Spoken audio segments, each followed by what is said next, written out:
Introducing LT Defense Tactical Gear, your ultimate solution for top-notch protection and performance in the field.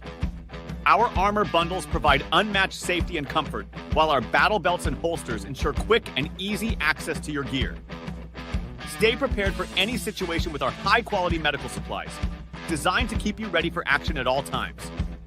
Looking to enhance your skills? Our firearms training programs will take your proficiency to the next level. Trust LT Defense for all your tactical gear needs and gear up for success on the battlefield. This entire military is one cohesive, dedicated force. And the threats to our nations, they don't sleep. They're watching our every move.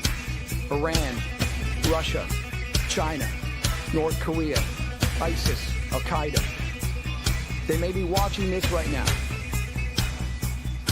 Our military should not be mistaken for a cable news gab-fed show. We don't care what you look like. We don't care who you voted for, who you worship, what you worship, who you love. It doesn't matter if your dad left you millions when he died or if you knew who your father was. We have been honed into a machine of lethal moving parts that you would be wise to avoid if you know what's good for you. We will not be intimidated. We will not back down. We don't want war. But if you want war with the United States of America, there's one thing I can promise you, so help me God. Someone else will raise your sons and daughters.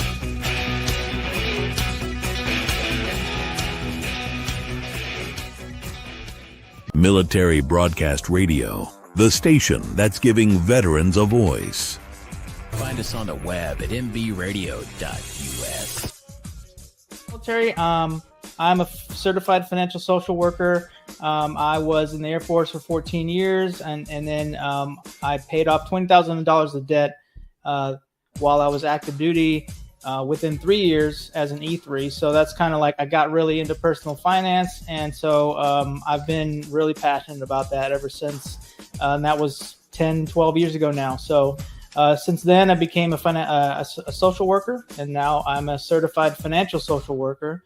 So we kind of get into, dealing with finances, but then also kind of dealing with the psychology behind finances, like the mental side of things. So. Ladies and gentlemen, your battle buddy when it comes to finances, please welcome the fire social worker, Joey Laswell. All right. Hello, everyone. This is the Money in the Military show. Sorry, I'm a little rusty. I've been out of the groove for a little bit there. Been out of pocket doing some other things. Had some conferences that I was attending, so I was a little off a little bit there. But hey, we're live on MBR. This is where we're giving veterans a voice. And today we have a special guest. We have an up and coming talent on our network. We have Cameron. I didn't get your last name yet, but Balch. Balch. Okay. All right. So we got Cameron Balch, and he's actually got a show coming out. He's working it, basically starting it up. You're going to call it the Uncle Fester's podcast, correct? Yes, sir. Where we talk about anything that's under the sun. Okay. And then you are an active cross country trucker? Yes, sir. Okay. All right. Well, so let's let the audience get to know you a little bit. So, Okay. This is only your second time being on air, so to speak, but your first kind of like, you had some technical issues the first time around, but now we're here. So Yes, we sir. want to get to know you a little bit better and give you a chance to kind of talk and tell us a little bit about your story and then what your podcast is going to be about. So, Yes, sir. so go ahead and tell us about your military history and then how you got to be where you are now. Yes, sir. So basically, graduated high school in 2009. Right out of high school, I joined the Army, and off air, you were talking, how the recruiters weren't available for the other branches, Mm-hmm. but I did my basic in Fort Jackson, South Carolina. Nickname was Relaxing Jackson. Did my basic training there. Turned around, went to Fort Lawson Woods, Fort Linwood. Did multiple training exercises there. I learned my job as a heavy construction equipment operator, and that was probably the most fun I've had in a while. Get to play with the toys. I like, the Tonka kid growing up. Now Yeah. I get to tear it up myself with the Nice. old Deuce and a Half or the old Caterpillars or whatever. So it was always fun. And then we were told, hey, we're going to go to Fort Carson. Cool. And we lost our orders. Then they turned around and said, hey, we're going to send 12 of you kids to Germany. And we landed in Germany. It was like May 2nd or May 3rd of 2010. We get there, we figure out where we're going to go, and I'm in Bamberg, Germany, 2010. And just, again, changes were going on with the military, changes going on in our units. Get there, and then it was not even 3 months. Well, I'm back over Fort Leonard Wood doing more training for a route clearance. So I went from heavy construction to where I was operating, the Huskies, the Buffaloes, or anything that would help for mine detection. And then we went to Graf and Hohenfels. Did a couple months training there, and they sent us home for R&R, Thanksgiving in Germany, and then we turned around and our lieutenant colonel was like, "Hey, by the way, I just volunteered you guys to go to Afghanistan a whole year early." Oh wow, how nice! So, how nice of them. Yeah, and we left, December 4th from Bamberg, Germany, and it was, like 30 degrees outside, but it felt different, than it is here in the United States. Mm-hmm. And we landed December 5th in Bagram, and it was 110 degrees, and we went from negative 30 to, to 110. You talk about getting your breath taken out. Yeah, right. And then we got, we did the whole welcome into country and the whole spiel with that. So deployment wasn't bad as far as my end of it. I mean, we got hit a few times. Mm-hmm. I got hit twice. Wow. Minor IEDs. Nothing to to take away from anybody else. We all got some type of damages from it. Mm-hmm. But when we're doing this mission and we're helping to clear the route, I literally go over this culvert, and my back end got hit, and it kind of stood me up and set me back down. Come back out, and me and a buddy got too close together, and the guy set off the IED, and we just, Wow. picked my front end up. I mean, I was, Wow. all over the place. So, but as far as that was the most excitement per se we had. Okay. I'd do the military again, if I lost the weight and had a different perspective on jobs per se. Okay. All right. So then your contract came up to do, and you got out, or how'd that process work? No. So again, as far as the military goes, and I don't know if you got to experience this, we trained with leadership that we took downrange, Mm-hmm. and then right in the middle of it, and I don't know what caused this to happen for them to leave, but they were plugged from our unit. And then we got plugged in with two other ones straight out of the War College here out of PA. Wow. I mean, green as you can get. Didn't know anything about them. It was like, who are you and what are you doing here? Right. But really what it came down to was we went into combat after they showed up, and it was basically, do we trust them? Do we sit there and put our life on line for them? Yeah. Same way we got a new first sergeant when we were in Germany. Just, it was like, hey, his contract was up or whatever. Again, I don't know his business, but he turned around and was like, I'm your new first sergeant, and during war we got plucked, two new guys. So, when I was in, and this is, again, I'll raise my hand and say it's my fault. I went in heavy. I went in 190 pounds. The doc signed off on it, says, hey, you're good to go. Push me through the door. All right. I relied on my sergeants and corporals to sit there and say, hey, let's go do something together. Let's go gym or whatever. That's my fault. My fault was I didn't put enough effort into it, and I threw the white flag up when I started seeing inconsistencies, or I started seeing double standards or whatever. I let that get to me. Yeah. And I failed myself because a 19-year-old kid in Bamberg, Germany, I told someone else, don't ever send a kid to Germany because that's a place to get so much trouble. But it's the history, the excitement of it was worth it all. And going forward, I probably live there. But anyway, when I got there and I started seeing that, I kind of, like I said, I threw the right flag up and I walked away, and I was like, my mind was like, if you guys ain't going to help me, what do I have to give for this company? What do I have to give for the Army or whatever? And I regret that. That's one part that I do regret. And now it's so we get down range. Of course, we're in 5 Airborne, Afghanistan. We're on. I mean, literally, our base is on the side of a mountain. And you know, I don't know if it's legal. So if you can edit this one out, you can. First Sergeant Moore was like, "Hey, let's go run the mountain." And this thing is, you know, straight up. I mean, it's almost 8%. We're doing a PT test, and he tried to fail everybody out the door. Wow.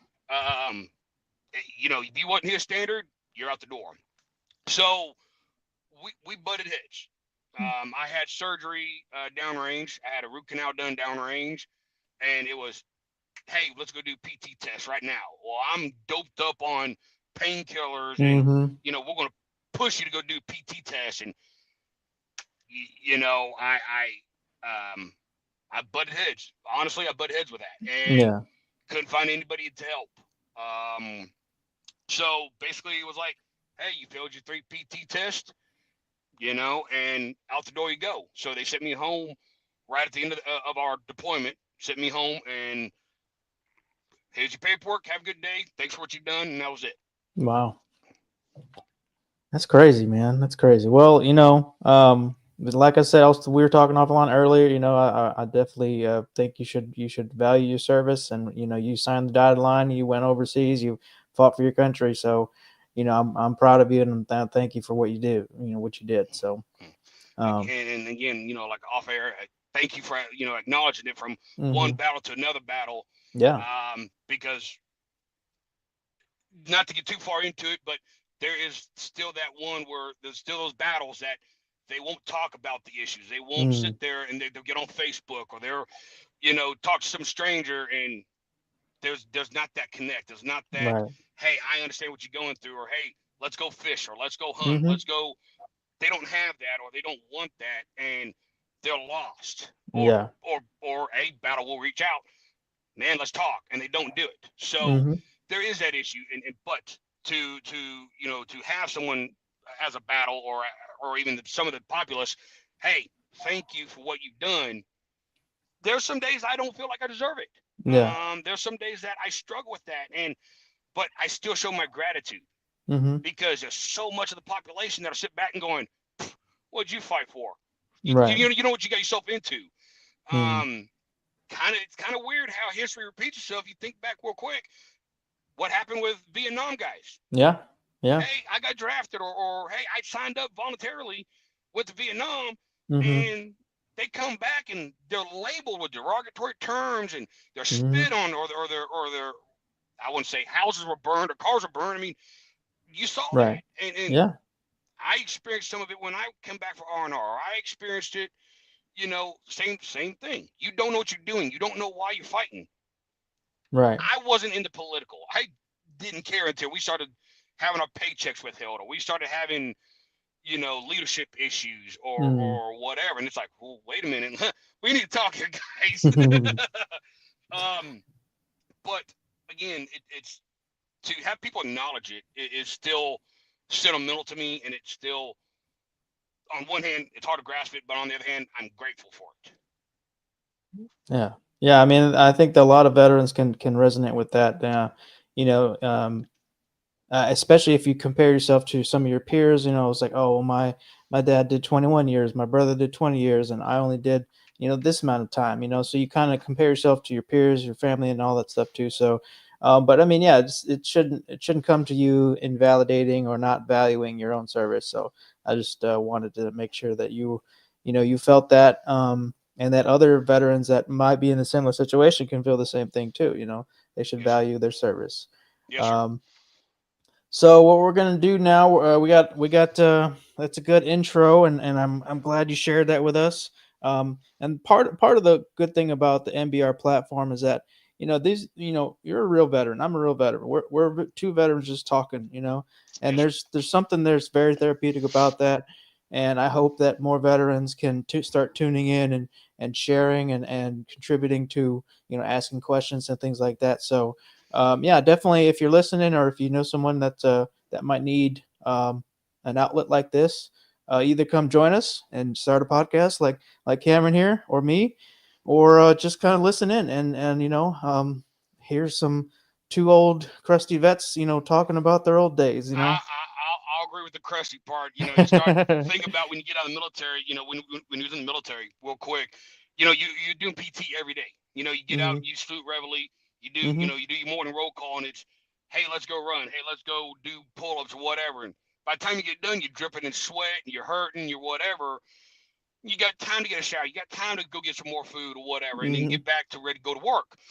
It was a daily job, Yeah. And you get out of the military and you're like, PT? What the hell's PT? Now, some people still do it. Marines. I got a buddy that he's in the Marines, and he still works out. Yeah. He became a truck driver, and he gained so much weight, like, again, trucking does to us. And then he dropped it real quick because he's like, I've got to start eating better, and then I got to run. I'm like, you're out your mind, And then, so when I get out of bed or I get out of the truck, I'm like, oh, crap. I'm hurting because my knees or my back or my shoulders. I'm like, somebody just salvage me. Just send me out to the parts department, give me some new ones.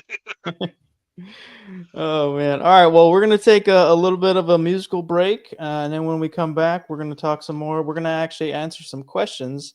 I've got a few that people have sent me, and I've got a couple in the comments already.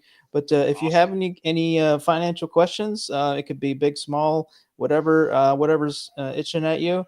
We're going to try to handle it, talk about it, and just have some conversations about finance. So after the musical break, we have this is Noah Peterson, one of my go-tos, Marine Corps veteran out of San Antonio. Plays kind of a funky jazz type of music, but I really enjoy it. So here is Noah Peterson.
Military Broadcast Radio, the station that's giving veterans a voice. Find us on the web at mbradio.us. opinions expressed in this program are those of the speakers and do not necessarily reflect the views or positions of any entities they represent. Find us on the web at mbradio.us. All right, we are back. This is Money in the Military on Military Broadcast Radio. Thanks for joining us. We have Cameron here. He is a future MBR podcaster. He's going to have the Uncle Fester's podcast, which is going to be about trucking, right? Yes, your experiences, sports, Mhm. military. Yep. Okay, so a little bit of everything, so a variety show of kinds. Okay, so yeah, we just kind of had invited him on to the broadcast, kind of give him some some time to have some exposure, get on air, and just talk, get to know him a little bit, introduce him to the audience. So thanks again for jumping on, Cameron. And before the break, we were going to start talking about answering some financial questions, and just kind of see where people's heads are at. And the first question that came up was from Bradley Jackson. He asked about should I do the right thing and hold my Doge? It's rising and I'm waiting for it to hit some stupid levels. Okay, so I'll be the first to admit that I am not a Bitcoin guy, but with Doge being in the news and everything, it's been. I actually tracked it. I was curious because I looked it up, the price, and it's at 37 cents. I guess for a coin. I don't know how that works, but 37 cents, and it is going up. So there's a clear trajectory that it's going up. But then I also looked at the peak was back in 2021 and it was at 64 cents. So it's not, it's almost a little less than half or a little more than half of where it was at one point at its peak. But I guess that's just all that to say is that it could go back up to that and even go beyond that. But, like I wouldn't feel, I'm not a investing professional, so I wouldn't feel comfortable giving it any Bitcoin advice, but it just me personally, it's too volatile for me. But I understand you can make some money off of that stuff too. So it's all about your risk tolerance, So if you're kind of more of a risk taker and you like the big rewards, big risk, then go for it. If you feel like it's something that you're just really passionate about or a lot about, then go for it. I don't know. What do you think about that, Cameron? My and this is again my sole opinion. Yeah. Bitcoin is like you said, it's volatile, just like the stock market, just like anything right now. I mean, politics are done. Politics aside, let's see what happens. Hopefully it'll climb. I mean, I've had friends that's been very successful in making money with it, and they're like, hey, I could sit on it, or I could cash some out and pay some bills off, or whatever. But I mean, you just said it, it was up what'd you say, 64 cents, 64 cents, and it's down now to 37. I mean, he's lost close to half of its value. Depending on when he jumped in, like at its lowest, it was 5 cents a share. So if he bought in, and I think it recently started peaking or spiking in around March. So I mean, if he got in at March or February, it was 8 cents. So it has gone up, I guess, in that window of time, it's gone up pretty good. And it's gone up good, and it's lost some of its value. I mean, it's one of those things that you sit back and you go, when do I pull it out, or when do I sell? Because when you talk to Edward Jones, you talk to anybody else. And again, if me saying the name is a no-no, then my bad. Oh, that's fine. But when you talk to these financial advisors, they'll sit back and they say, yes, go ahead and sit on it, or let's wait, or pull it out now. But to have an account with them or have your own account, there's two different ways of going about that. I've never been to Bitcoin. But if I'm making money on it, maybe pull some of it out while you got the chance, while it's still up there, and you can make money. But if it's a, and again, my opinion, if it's a losing value, or if it's a losing stock, a stock or a bond or whatever, if it's losing value and you're not making money, let's go back to the drawing board and say, what can I do better? Right. Right.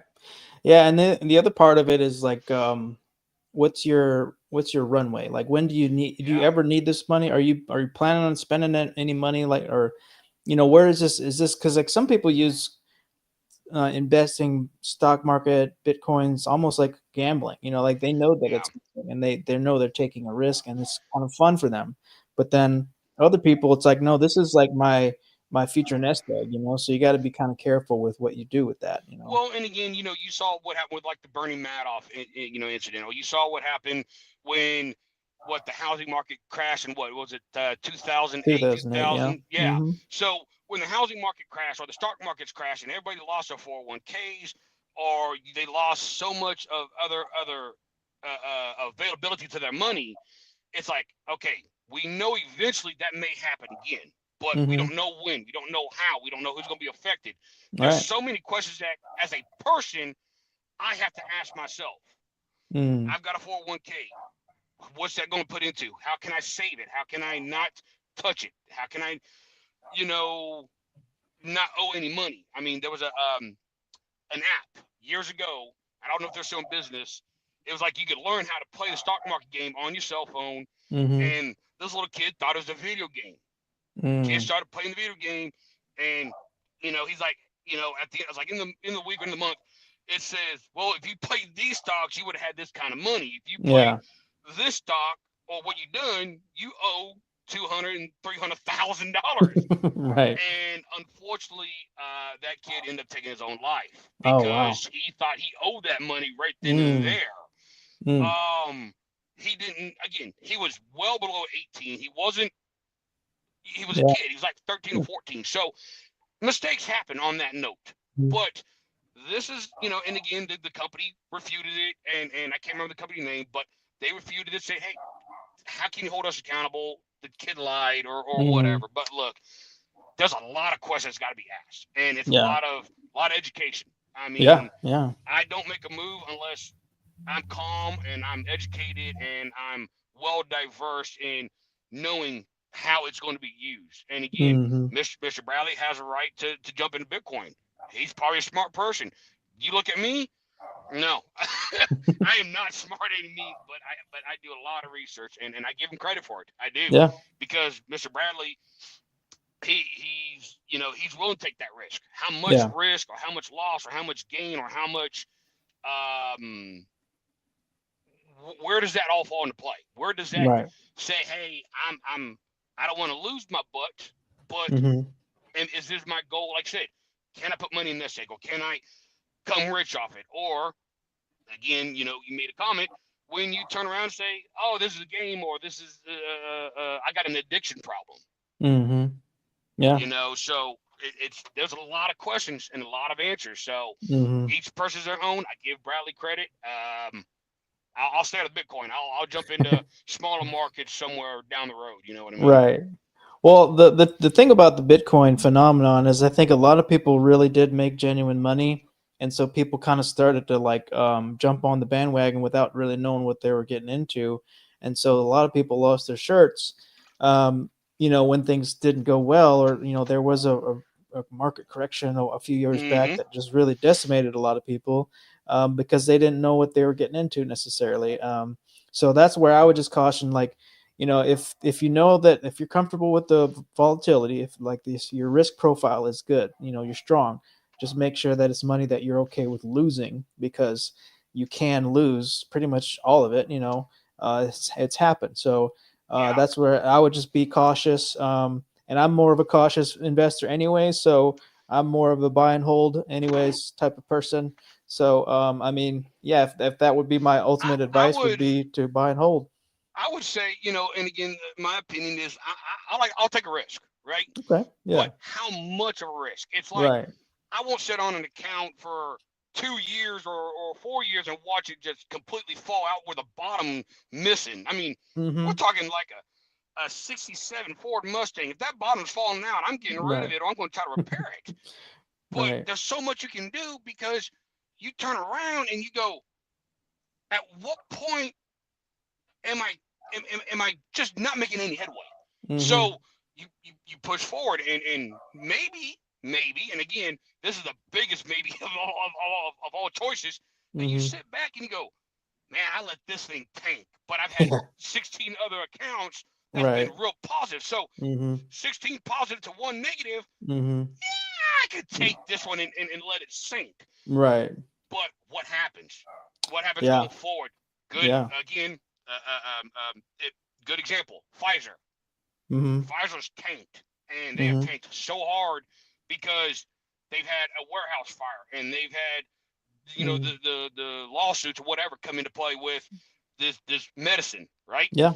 So, and again, they're pushing medicine out, and so you turn around and going, you guys are losing here. You're not making me money. So what happens? You know. So again, every personal choice is without some type of risk. You know, being cautious or taking that extreme risk. So again, I would sit there and say I like to take a risk, but it's like, how much do I cross that line of I'm jumping off the edge, or is it more of I'm sitting back and I'm trying to hold someone else's rear end from falling over? Right, you know? right.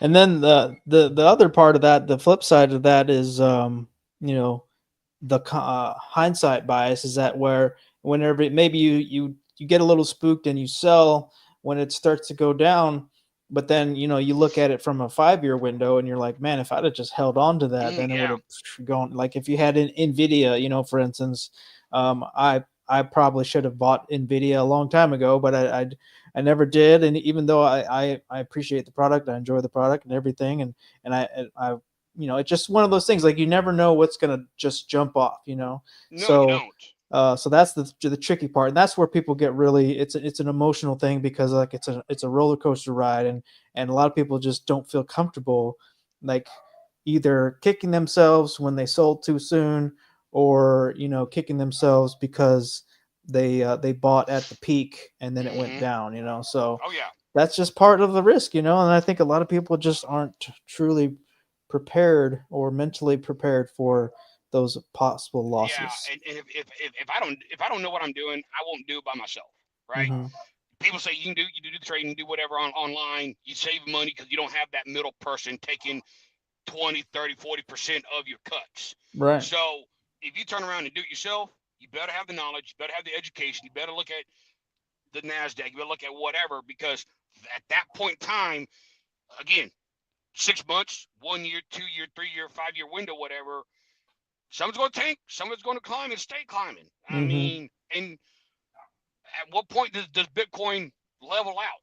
Does it level out, or does it climb, or does it, you know, does it get to the point where you're like, huh, you know, you scratch your head going, I'm in a boo-boo, you know? So again, I give him credit for doing it. I'm pretty sure I would hope so, and give him credit for jumping into it. But at the same time, though, it's like, it's one of those markets I don't know anything about. Go talk to Edward Jones or you know, Liberty Mutual, whatever. Go talk to them. Yeah, well, I mean, that's the thing with the Bitcoin is so new, or it's still relatively new, that, you know, there's just so much unknown about it, and you know, a lot of people couldn't even explain to you what you know, what the actual, like, what the underlying technology behind Bitcoin is. They just know that it's going up, and that they should buy it, you know. Yes, so sir. Like you said, educate yourself, be prepared for possible losses and possibly losing everything, because it's happened, you know. Yes, sir. So yeah, that's just I guess that's our take on Doge. I'd say and you know, I don't Doge think anyway? What is Doge anyway? I've never heard of it. So Doge is it's Dogecoin. It's kind of like it's a type of Bitcoin that is it's kind of like they call it a meme stock. And it doesn't really, as far as I know, like it doesn't have a kind of product behind it or anything like that. So it's just kind of like a meme, you know, like Elon Musk has been behind it. He's pushed for it in the past. So, I mean, it's kind of like a joke Bitcoin, but I mean, people are buying it and making money off of it. So, hey, if you're making money, more profit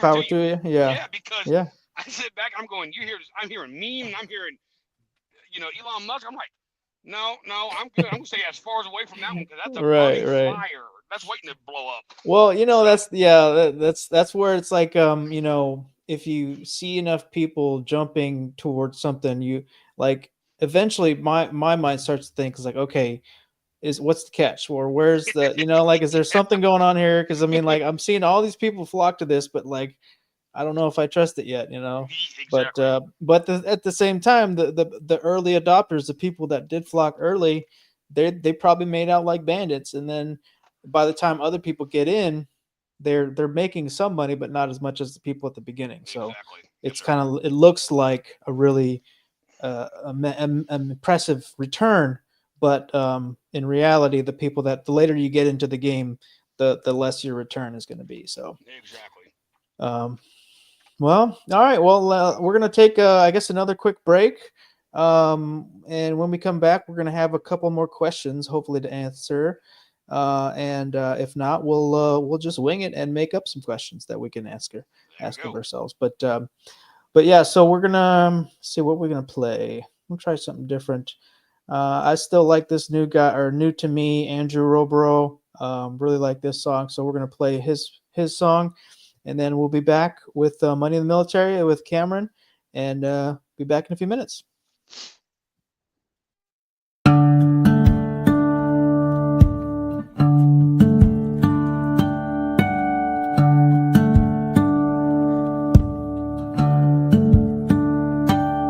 been 10 years since I'd seen his face. Not much had changed. Just a different time, different place. When I shook his hand, I knew something had changed. This was a different man from the one I knew back then. That's when he said, we do the goals. Yes, I stand in line and watch the flag wave with pride. You see, this is what I do. Yes, I bleed red, white, and blue.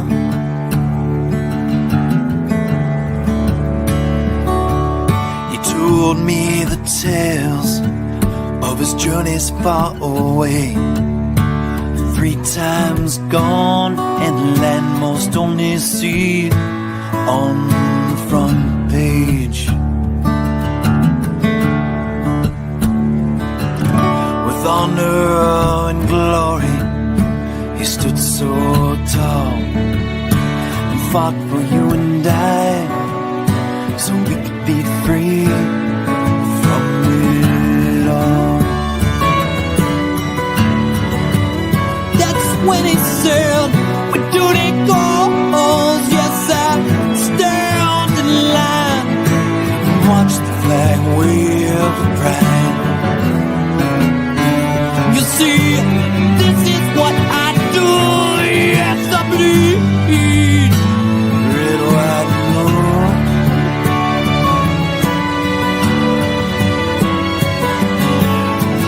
We do the goals. Yes, I stand in line and watch the flag wave with pride. You see, this is what I do. Yes, I bleed. This is what I do. Yes, I bleed. Oh, this is what I do. Yes, I bleed. Red, white, and blue.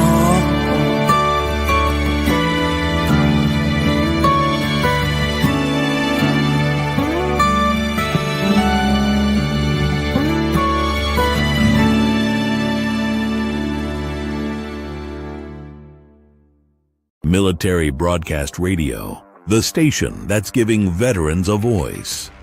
Find us on the web at mbradio.us. Opinions expressed in this program are those of the speakers and do not necessarily reflect the views or positions of any entities they represent. Find us on the web at mbradio.us. All right, we are back. This is Money in the Military. We have a special guest, Cameron here, Army veteran, and now a truck driver who's going to start his own podcast called Uncle Fester's Podcast. Hopefully within the next month or so, maybe we'll see. Maybe first year, kind of. Okay. You know, freight's kind of dying off for work, so gives me maybe a little bit more time to learn from the masters of you know, Mr. Hunt and Amber and you know, Magic Mike and Mrs. and you know, yourself, Mr. Laswell. So there's a lot of training, there's a lot of education materials that I've got to go through, equipment to get. So we'll get there, and again, you know, when I get there, I'll throw a big old birthday bash, whatever. You know? Nice. Yeah, absolutely. Fun, so. I mean, part of the journey is really this early part that I went through too. I feel like not that like 6 months ago or so. You know, it's nerve wracking. It's fun, it's exciting. There's a lot. You know, you're not sure what you're doing at first, but then it's still fun. So yeah, just enjoy it, and you know, we're just glad to have you on the team. Thank you, All right, so I did have a question come through from my Fire Social Worker page. So it says, "Hey, I'm getting out of the military soon, and I'm honestly feeling overwhelmed. My financial situation isn't great. I have some debt, not much saved, and I'm worried about finding a stable job in civilian life. How can I get my finances in order before transition, and what should I focus on to make this move as smooth as possible?" Wow, well, that's a lot. It's a lot, but it's gonna be tough to answer that one and to not per se offend or upset them. Yeah. It's gonna be tough. I mean, there's no doubt about it. So go ahead with your Yeah. Well, I mean, let's see. The first, you know, have some debt. Obviously, well, we don't know this person's timeline. It says soon, so I guess I could try to reach out and get some more information. But you know, we'll just go with, you know, soon. We'll say within the next 6 months. You know, that's a pretty tight timeline. And if you have, you know, you have debt, you don't have much saved, so that's obviously some strikes against you. But you know, without knowing the full picture, I would say the biggest thing right now is working on getting that civilian job lined up, and that's going to guarantee or help you secure your financial future in the near term. But then, like, you know, like if you're in this, if let's say you got some debt, okay, some debt doesn't sound like an extreme amount of debt, so maybe focus on paying down your debts as much as possible in this next 6 months or wherever time we got left, you know. And then, you know, I would say make use of all the resources that you have for transition. You know, like when I went out, they have transition assistance program. You know, before you separate, they go through all these different briefings and stuff like that, work on your resume, job skills, things like that. So definitely take advantage of those programs.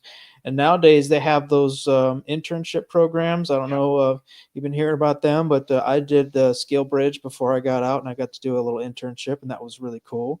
And definitely something that not everyone gets to do. So if you have the opportunity, definitely take advantage of that. Let's see. I don't know. What are your initial thoughts, Cameron? So my initial thoughts on this one, and again, this is coming from somebody who's lived that lifestyle, right? Okay. When I was in the military, and we can go over this again on another question or another topic, but when I got in the military as an E1 to E2 to, you know, I got to E2. That was about it. When I got out, the money was decent. I mean, you got to think about it. You know, you're basically making less than $20,000 a year. You know, you walk into, you know, the military with debt, or you walk into the military without debt, and you're like going, well, crap, how'd I get all this debt on me? Because you go out and you have fun. You want to buy stuff. You want to live you think you live in the luxurious life. And again, I did it. So I you know, I went down that road. Right. Going out, you know, I had a different aspect. It was process out, do this paperwork, here you go, have a good day, go home. There wasn't a whole lot of, resources available to me coming out. Right. You know, I walked out of the military, maybe $700 in my savings and $200 in my checking. That was it. And I'm like, wow, what do I do next? You know? Yeah.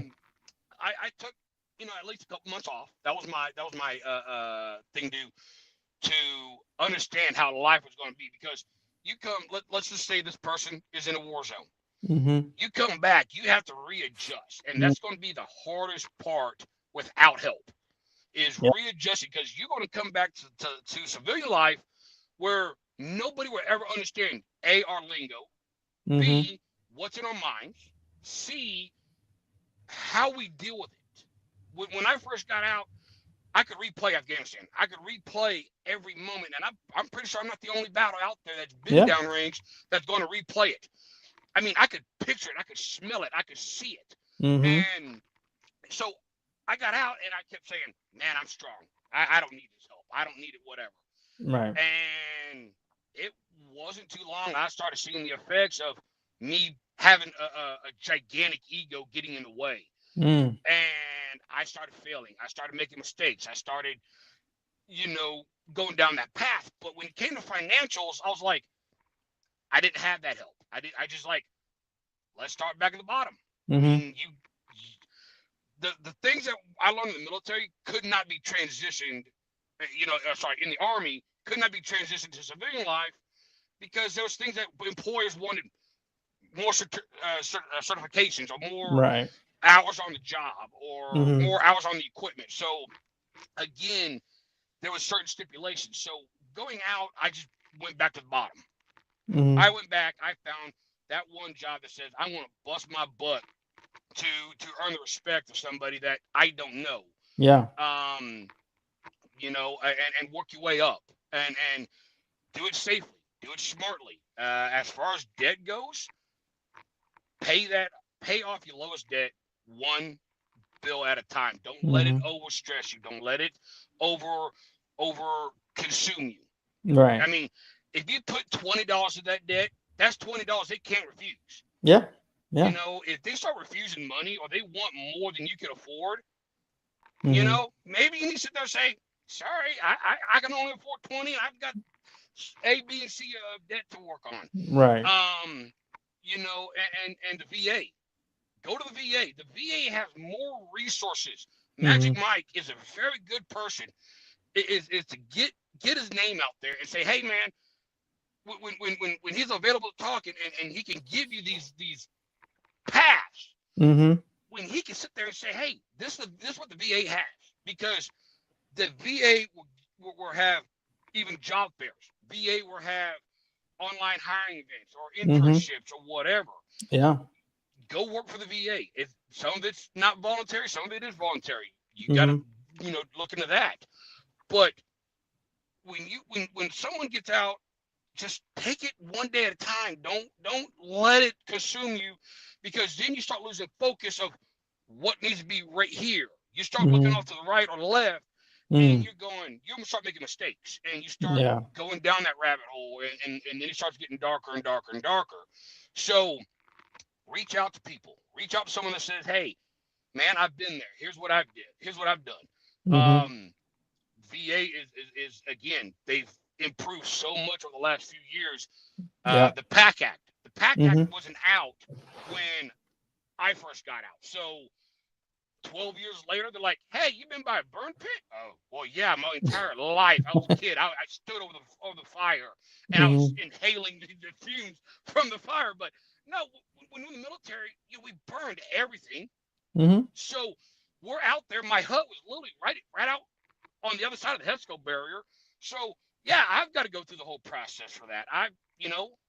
There's things that the military that we did in the military, again, is affecting us going forward. But again, go to the VA. The VA is not that bad. Anybody.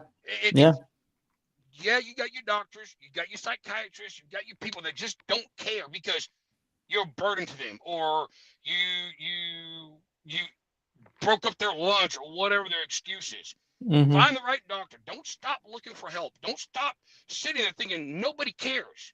Because a battle, Mr. Laswell, or Mike, or anybody else, we're going to care because we've been in that shoe. Our shoe, they fit the same size. I mean, theoretically. But we've been there. We know the struggles. We know the pains. We know, hey, guys that did 15 years, they've made more money. Guys that, or they went up in rank, they made more money. Guys that got out when they were private, PFC and specialists and corporals and everything else, when you start looking back on this, we wasn't making a whole lot of money. We struggled. We didn't care. We partied like we were rock stars. We thought, $1,600, every 2 weeks was money. Right. But getting out is an eye opener. Mm-hmm. And I wish the advice I'm giving now is the same I wish I had getting out. It's Absolutely. Yeah. Mm-hmm. Focus on what you can do today. If you start worrying about Tuesday, Wednesday, Thursday, Friday, Saturday, Sunday of next week, you've missed something. What is it? I couldn't tell you. If you don't ask for help, there's not going to be anybody there to just throw their hand out there and offer it to you. Yeah. So take that step back and just open up and relax and say, all right, do I got enough to make it a month? Or no, I ain't got it. Here's your next diagram. Let's go with this side of the diagram. Mm-hmm. When you get back, try to enjoy life a little bit. See what you missed, because you got a different world coming back. Right? Mm-hmm. And now there's so much programs from the VA. There's some assistants. Yeah. Find that right doctor. Don't stop.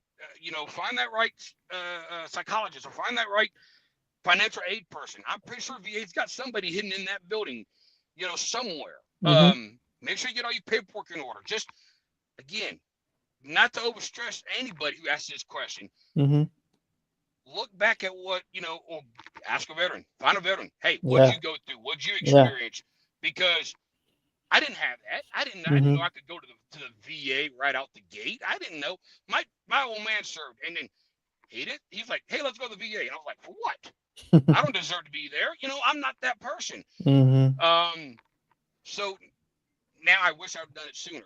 I Right. wish I would have made the changes to ask for help, or say, where can you help me out? Mm-hmm. So again, that's my opinion, and just take the time to focus on yourself, focus on the day, worry about what you can control, and get your paperwork in order. You need that that DD 214 on you anytime for job interviews, for going to school. You need that, and have that paperwork. Make 1 million copies. Well, not literally, don't do that, because that's a lot of paper. Right. But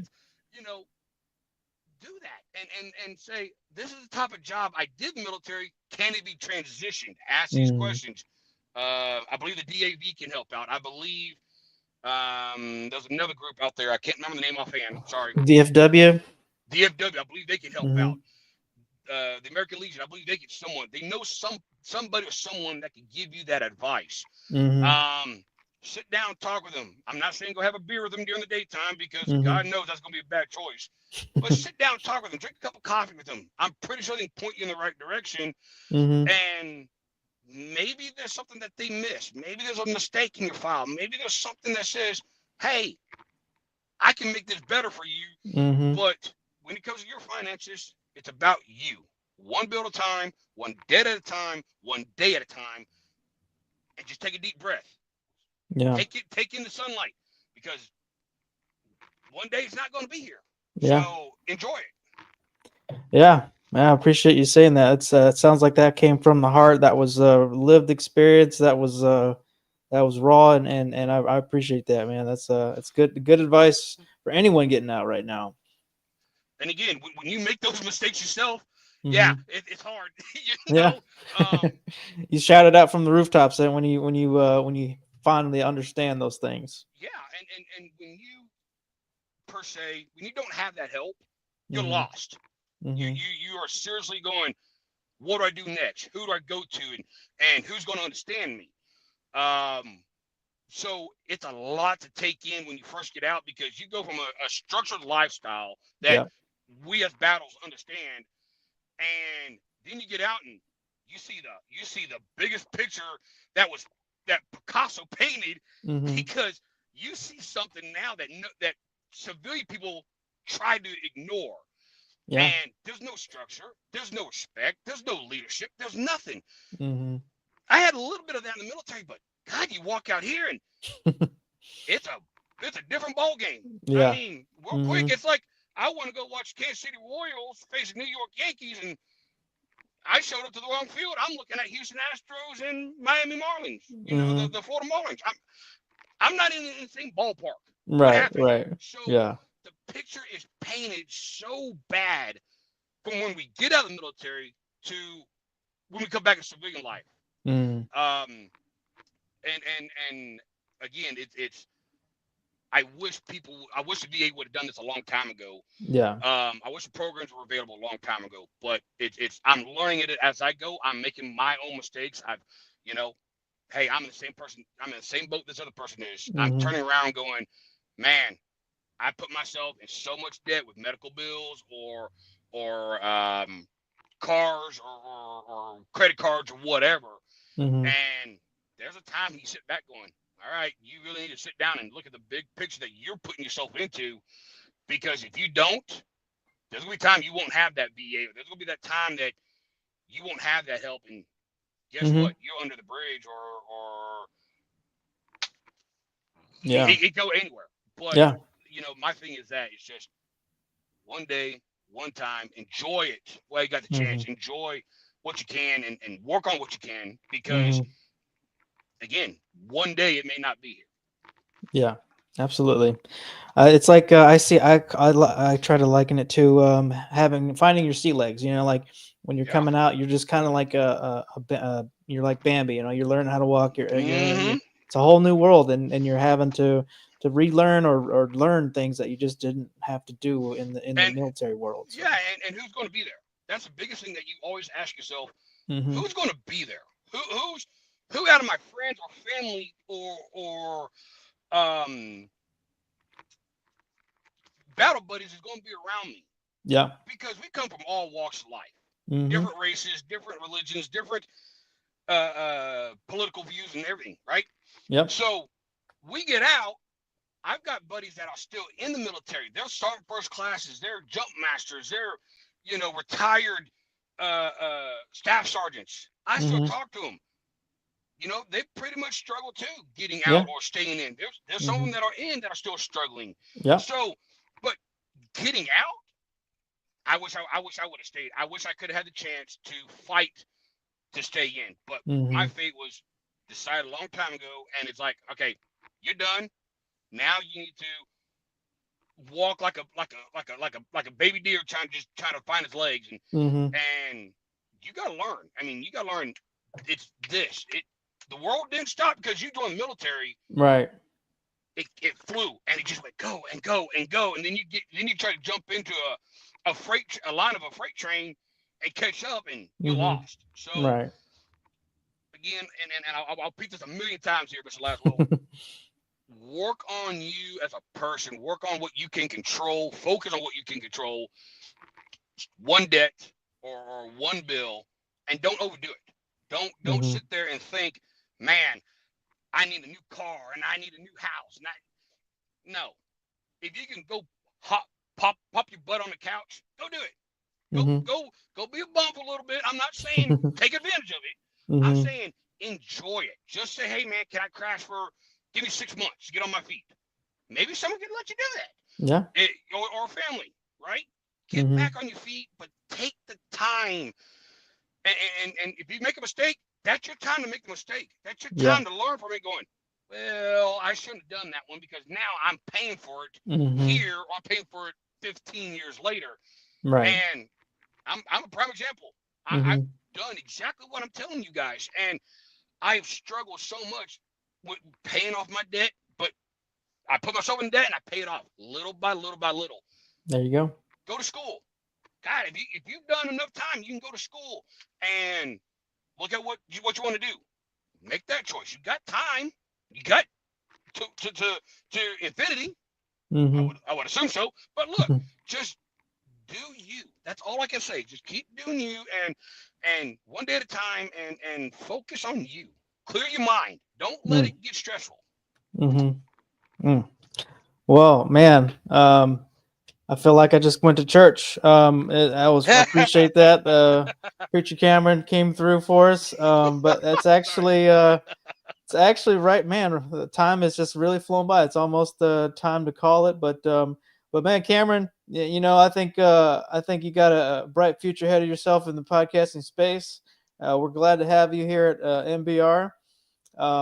Any last words for the audience? No, basically just stay positive. Stay positive, stay focused. Ask for help if you need it. Ask for help when it comes up. And look, your battles are going to be your best friend. They understand you and they respect you. It's when you start trying to find that outside help that doesn't understand you that really somewhat hurts, but also can be, depending on who you talk to, can be very helpful. So stay positive, keep your head up, and keep looking for what you want to do next. Keep pushing yourself. Keep striving. Keep taking the risk. Take the good risk, not the negative risk, but keep going forward. And don't let one bad day ruin your attitude, or one bad day ruin your entire life. People that's not been in the military will never fully understand you. So take it with a grain of salt. And again, I'm guilty of it, but take it with a grain of salt and say, I can do this. I will do this, and I will stay focused. Awesome. All right. Well, that's going to be it for Money in the Military. This has been Joey and Cameron. So catch us on the next stream, and we're going to be we'll be out until the next stream. So we'll talk to you guys later. Have a good night, guys. Thanks. All right. Do. Ladies and gentlemen, thank you for tuning in to Military Broadcast Radio. As we wrap up today's show, we want to remind you that the podcast of today's episode will be available right after we go off the air. So if you missed any part of the show or want to listen again, be sure to check it out. And remember, we're here to support and honor our veterans. Your stories and experiences matter, and we are committed to giving you a platform to share them. That's right. We're here to give our veterans a voice. So don't forget to catch the podcast and stay connected with us. Giving our veterans a voice.